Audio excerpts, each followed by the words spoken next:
From Sarasota Memorial and the Deb Kavanaugh Multimedia Studio, this is HealthCast, a healthy dose of information from experts you can trust.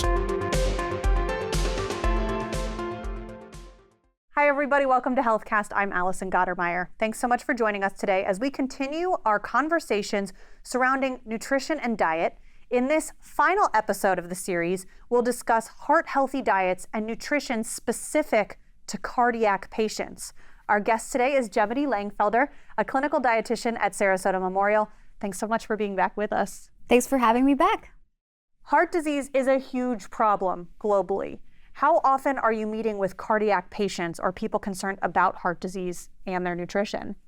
Yes, definitely. Heart disease is prevalent worldwide. And if you're looking at the CDC data, it says 1 out of 20 adults age 20 or older have coronary artery disease. As a clinical dietitian here at Sarasota Memorial Hospital, I have a cardiovascular ICU unit. I also have a step-down unit, a med-surg, and I have part of the inpatient rehab facility. So I definitely see cardiac patients on a daily basis. Majority of my patients are post-surgical cardiac patients, but we also see a lot of stroke patients in our inpatient rehab facility. And a lot of times their concerns are very similar, so the recommendations are also similar for them. What are the major risk factors from a diet and exercise perspective when it comes to cardiac disease? Well, from what we know in the research, a sedentary behavior as well as dietary habits that cause high blood sugar, high blood pressure, those are the ones that promote heart disease. Also, excess calories, like overnutrition, can also contribute to the development of heart disease.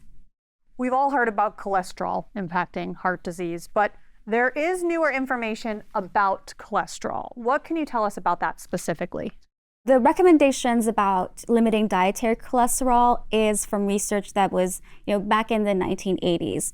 And as we know, science and research is always evolving, and so our recommendations need to evolve with that as well. More recent research says that for most people, dietary cholesterol is not going to increase the blood cholesterol levels.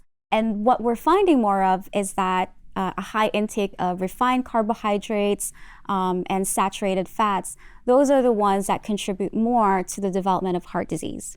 So what about sodium intake? Because I know that's a big problem for so many, especially those who live in areas like us with a more Western diet.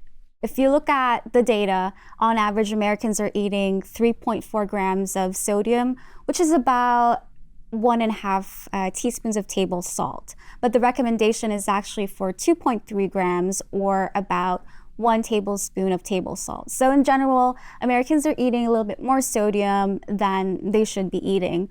But that sodium is not really coming from the table salt in like a salt shaker. A lot of it is coming from these ultra processed foods, like you're looking at crackers, cereals, a lot of processed meats, some of the processed cheeses. So they're really hiding in the foods that we eat. So it's not always obvious that we're eating a lot of them. But it's definitely important to have a low sodium diet, especially for people who are at risk of heart disease, because it's been shown to reduce hypertension, and it can also manage some of the symptoms of heart disease, like in heart failure as well. So what diet are you recommending for those who have either gone through heart disease or who are at risk of heart disease? Well, there's a lot of diets out there, but one diet that's been studied widely and also has promising results is called the dietary approaches to stop hypertension, or the DASH diet, just simply that. And one of the key things that the DASH diet recommends is to reduce sodium intake to about 2 grams per day. So that's definitely lower than the recommendations for healthy adults. They also recommend that people eat foods that are high in potassium, magnesium, calcium, fiber, and protein. And these foods are generally are fruits and vegetables. Are there other nutrients that are really important and you try to recommend that they get more of? Yes, so the nutrients we mentioned that the DASH diet promotes, they're all definitely important, but I'd like to highlight the potassium and fiber more so. When we look at the data, potassium and fiber are 2 key nutrients that are not being consumed by Americans. So we're not eating enough of it. And so I'd like to highlight those two key nutrients, especially because foods that have potassium are also high in fiber. And we can find potassium in a lot of fruits and vegetables, nuts and legumes. Particularly, it's high in dried apricots, potatoes, squash, and lentils as well. When you're meeting with these patients, do your dietary recommendations change for people who have other risk factors or diseases? For example, if they also have kidney disease or other health problems aside from heart disease? Yes, definitely. As we know, heart disease can exist with other conditions, and some conditions, like let's say diabetes, can lead to heart disease. It puts those patients at risk for that. And so we always have to kind of look at the overall picture, what is their disease state, what are the treatments that they're getting, and make recommendations based off of that.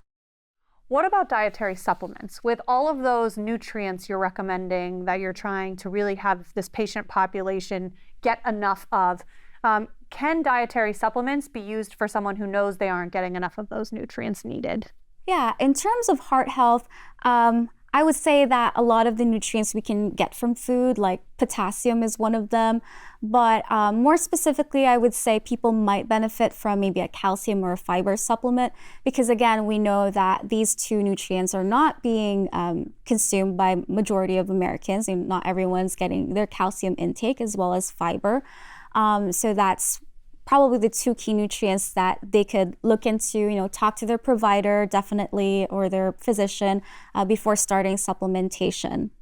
When working with patients, what are your key takeaways for them, especially in this cardiac population? What's your overarching message to them when it comes to diet, nutrition, and its impact on their cardiac disease? Yeah, well, with heart disease, I would say the one key nutrient, or maybe let's say two, is definitely sodium and potassium. They kind of work hand in hand. So when you lower the sodium intake and you increase your potassium intake, it's been shown to decrease in hypertension. And so that means eating more fruits and vegetables as much as possible. If they can cook more at home, that can reduce the sodium that they get from going at restaurants or eating fast food, and choosing ways to just reduce the general sodium intake during the day. I also encourage people to choose more whole grains so that they increase their fiber intake, because that's also been shown to help reduce the risk for heart disease. What can people do if they want more information? Well, Sarasota Memorial Hospital offers nutrition services, and they can go to the HealthFit website to look at our services that we offer, and also schedule a session with a registered dietitian. And this is the end of a 4-part series, so we certainly recommend to see some of our other topics, including nutrition and aging, nutrition and inflammation. Please go back and watch this 4-part series. Gemini, thank you so much for being with us again. Yes, thank you for having me. As always, we encourage everyone in our community to visit smh.com to get the latest from Sarasota Memorial. Have a great day.